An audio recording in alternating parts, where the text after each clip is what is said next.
Welcome to your Oregon Eligibility 1 Applicant Portal Community Partner Account setup. Let's get started.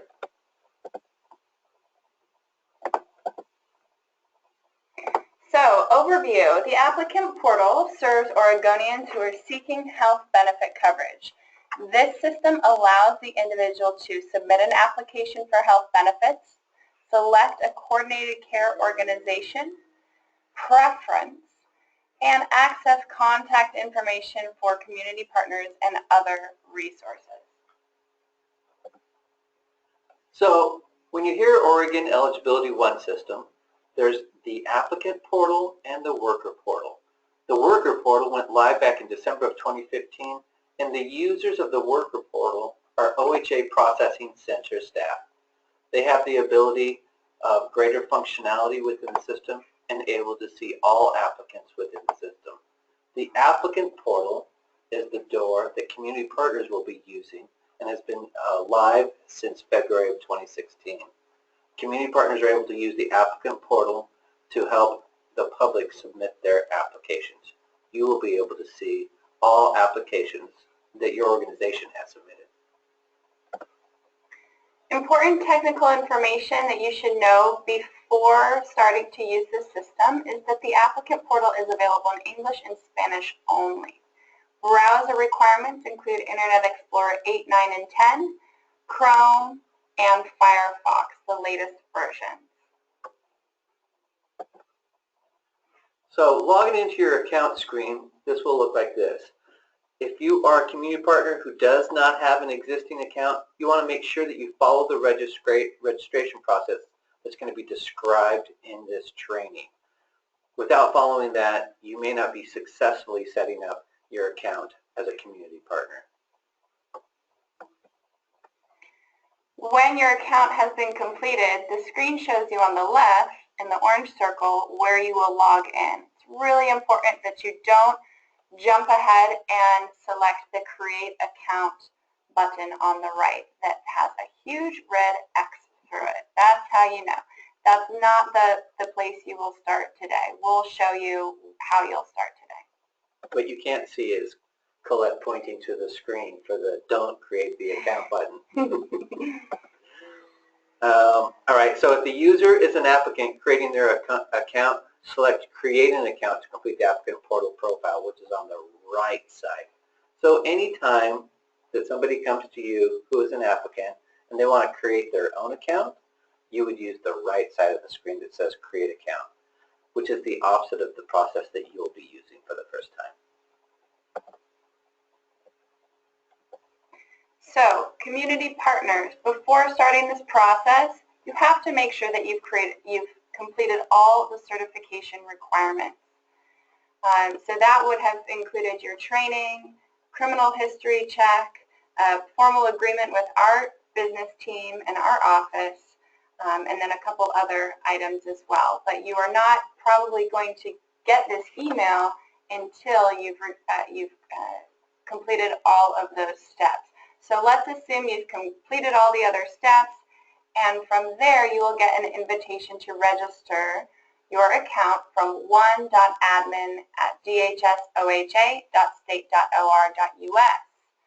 There will be a link in this email, and you will click that link, which will take you to the Setting Up Your Account screen. If that link is invalid for some reason, you'll be brought to the My Account Login screen. But assuming the link is valid, which for most of our partners that has been the case, the link is valid, it will take you to completing the Setting Up Your Account screen.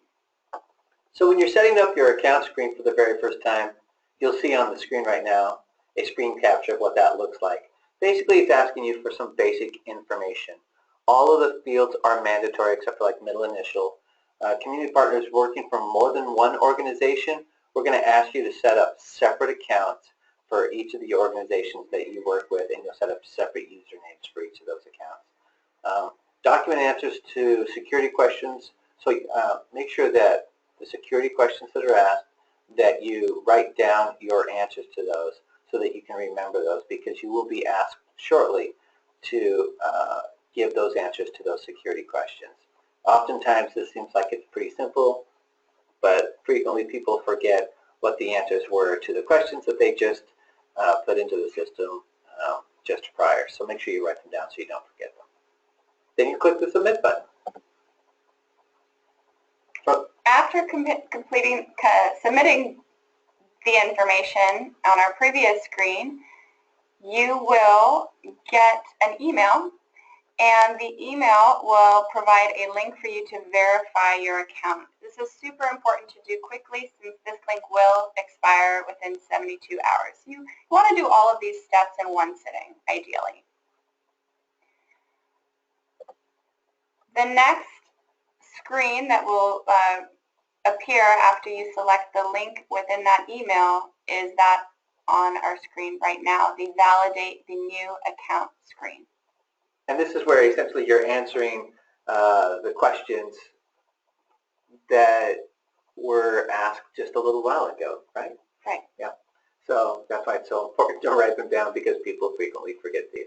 So go ahead and put in your answers to those questions and click on the Submit button.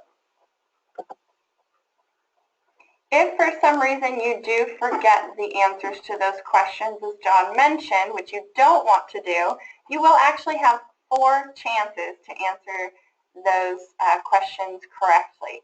But if you forgot them, you didn't write them down, and after 5 unsuccessful tries, the account will block and you'll have to contact OHA customer support. But we'll assume that you've written those answers down and you're able to answer these questions correctly. Don't be one of those folks that ends up calling us and we have to say, did you go through the training? I know that's not going to happen to any of you taking today's training. So if you have completed the answers correctly, you're going to get your auto confirmation screen. It's very simple and basically allows you now to go to step 2 in the process. And you'll be able to advance by simply clicking on the blue link that says step 2. The next screen will show you the My Account login. So this is where you're going to use the username and password that you created just recently and put that information into the screen. So you're logging in for the first time. And you can create any username that you want to or email address. If you're using an email address, I think it's our preference that it's your work email rather than personal email, because this would be associated with work. All right, so the next part of this process you'll hear called as RIDP, which is basically the user verification or ID proofing process. This is a section that you have to pass identity proofing. It's a way in order to create security that you are the person whom you say you are and using the system as us. So it's going to ask you questions. We want to make sure that the answers you give to the questions are your personal information. So we're looking for like personal email, personal address, personal phone number, those sorts of things. So this is the exception to the rule I was saying earlier, as we're really just trying to verify that you are whom you say you are. So additional questions that will be asked here are your full legal name, first, last. As John mentioned, middle is optional.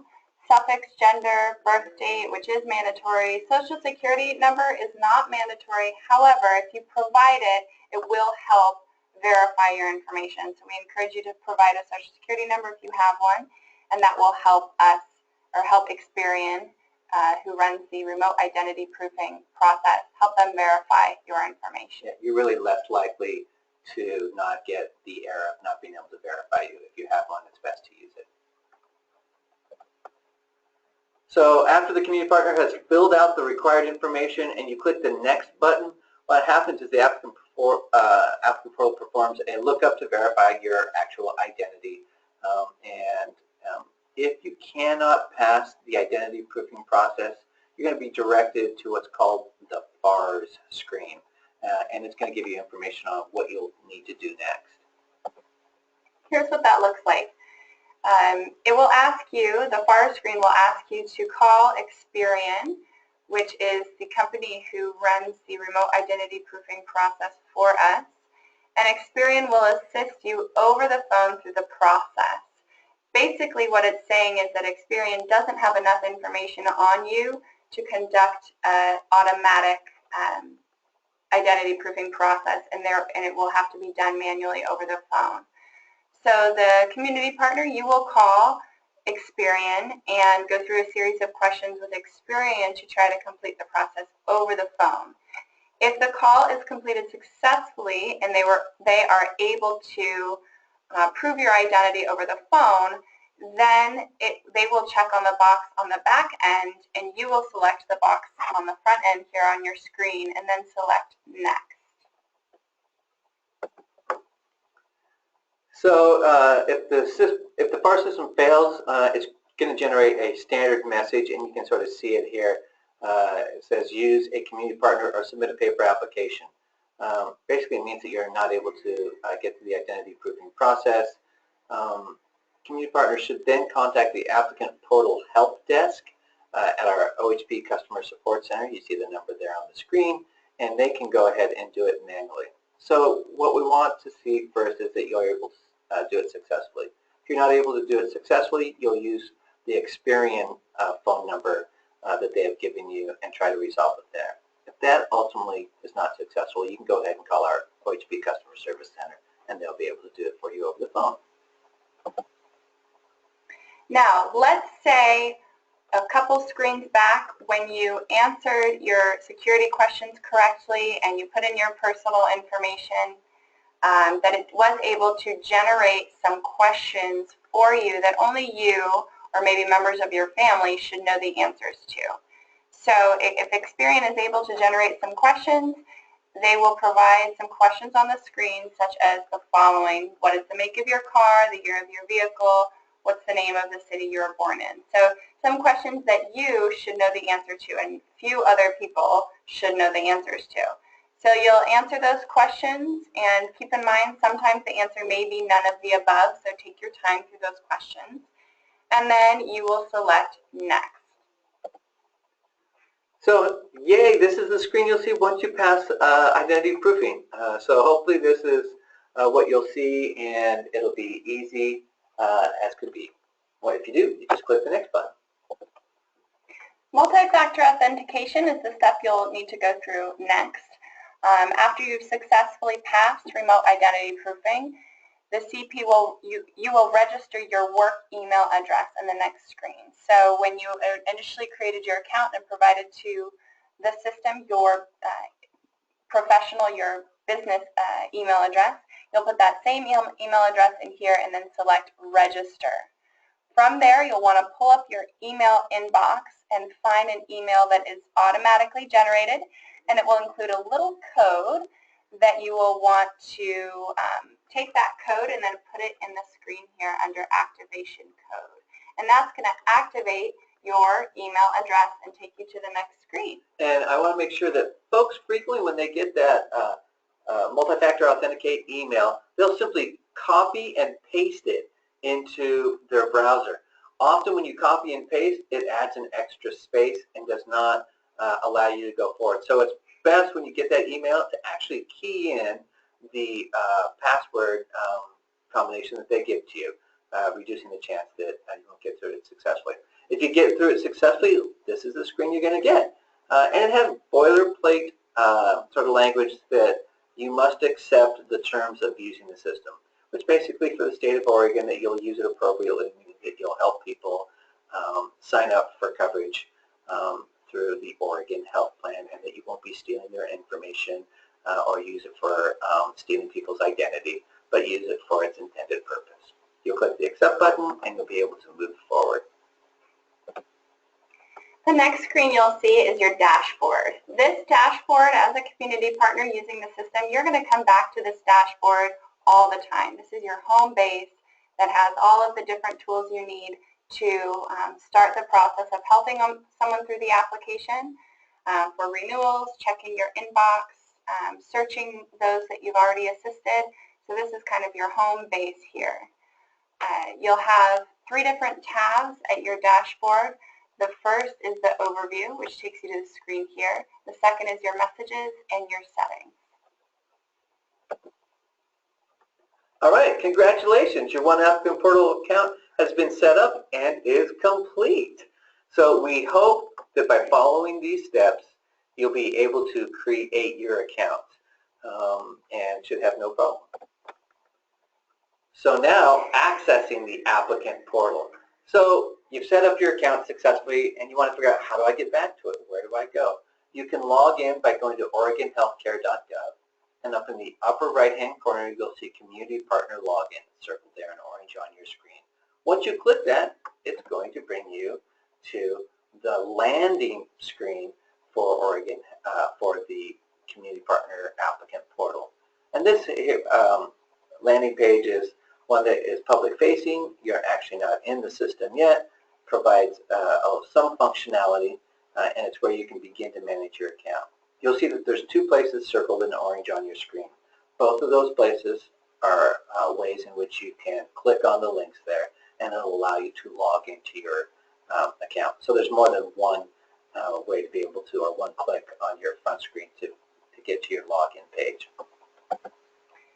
From there, it will take you to the sign-in page. Again, you'll sign in on the left-hand side, providing your username or email address that you created in your account setup and your password, and then you'll select Login.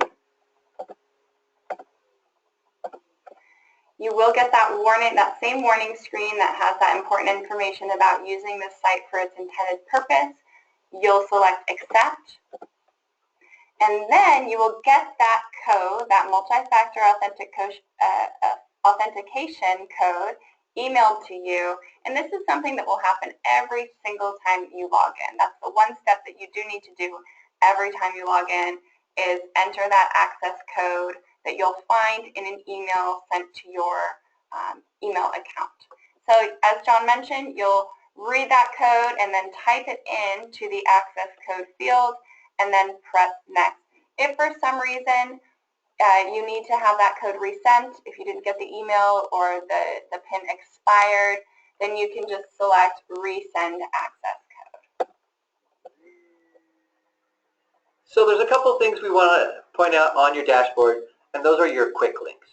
This is a blown up screenshot of the left side of your landing page once you're logged in, and it has what are called your quick links. What you will probably use most frequently is under the application section there, circled in orange. It says initiate an application for an individual. And this is simply what you'll click on, and it will start the process to sign somebody up for coverage. You'll also notice on here that it has pre-screening. So if somebody wants to see if maybe they're eligible before they actually submit an application, you could click on that pre-screening and walk them through that process. It doesn't save any of the information, but helps you see if they may or may not be eligible for OHP. So some information about troubleshooting and resources. If for some reason you need to create an issue ticket, so if you're using the One Applicant portal and you need to create, and you're running into an issue, maybe there's an error message that you don't recognize that came up, or something happens that maybe we didn't talk about in the OHA Application Assister certification training, then you're always welcome to create an issue ticket. And so we have a link for you at the top of the screen there that will take you to Group Site.